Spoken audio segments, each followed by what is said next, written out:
নমস্কাৰ সকলোকে। আজি আমি দুইটাই বৰষুণৰ বতৰ কাৰণে বাৰান্দাতে বহি পিনে আমি দুইটাই আছোঁ। এতিয়া আমাৰ এইজনে টুপুলুৱে সাধু এটা ক'ব, আপোনালোকে শুনিব দেই। নমস্কাৰ, মোৰ নাম হ'ল ৰেয়ান গগৈ। মই আজি অসমীয়া সাধু এটা ক'ম। সেই সাধুটোৰ নাম হ'ল শিয়াল আৰু বান্দৰ। ব'লক নহ'লে আমি শুনো। এখন হাবিত শিয়াল আৰু বান্দৰ আছিলে। ৰাস্তাইদি মানুহ দুজন গৈ আছিলে। লগত সি আছিলে, কল আছিলে আৰু বহুত কিবা কিবি আছিলে।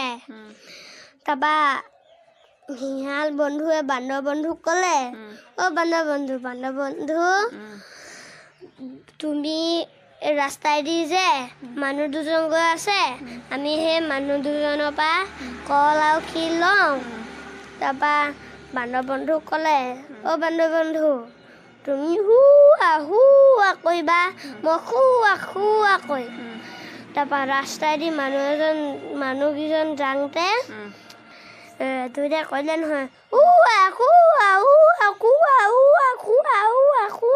তোমাৰ মানুহকেইটাই ভাবিলে, আইঅ গতি ভালুক আহিলে পলা সেইবুলি কৈ পিনে থৈ গ'লগৈ নহয় কল আৰু ক্ষীৰখিনি। তাৰপৰা বান্দৰে লৈ পিনে ওপৰত উঠিলেগৈ, গছৰ ওপৰত উঠিলেগৈ। তাৰপৰা শিয়াল বন্ধুৱে ক'লে, অ' বান্দৰ বন্ধু, তুমি কেলৈ ওপৰত উঠিলা? মই দেখোন উঠিবই নোৱাৰিম, মই দেখোন শিয়ালহে, তুমি বান্দৰহে ক'লে আৰু। তাৰপৰা বান্দৰ বন্ধুৱে কৈছে, অ' শিয়াল বন্ধু, মই ওপৰত খাই থাকিম আৰু তোমালৈ এলাই দি থাকিম সেইবুলি ক'লে আৰু।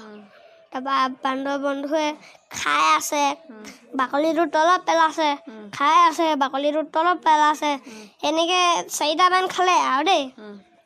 তাৰপৰা শিয়ালে কৈছে, অ' বান্দৰ বন্ধু, তুমি কেলৈ মোক বাকলি দি আছা?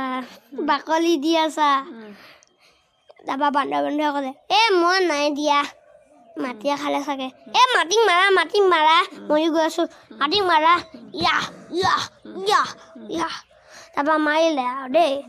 তাৰপৰা শিয়ালে গম পালে, মানে বান্দৰ বন্ধুৱে বাকলিটো পেলাই আছিলে।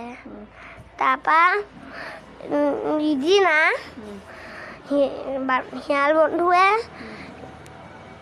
বন্ধুৱে মৌ-মাখি জালৰ ওচৰতে আছিলে আৰু। তাৰপৰা বান্দৰ বন্ধুটো আহি কৈছে, অ' শিয়াল বন্ধু, এইটো কিনো? তাৰপৰা শিয়ালে কৈছে, এইটো ৰজাৰ ঢোল, ৰজাই কাৰোবাক বজাব দিয়ে বহুত মাৰিব মোক, সেইকাৰণে তুমি নুচুবা দেই। তাৰপৰা বান্দৰ বন্ধুৱে ক'লে, অকণমান দিয়া না বজাই চাওঁ।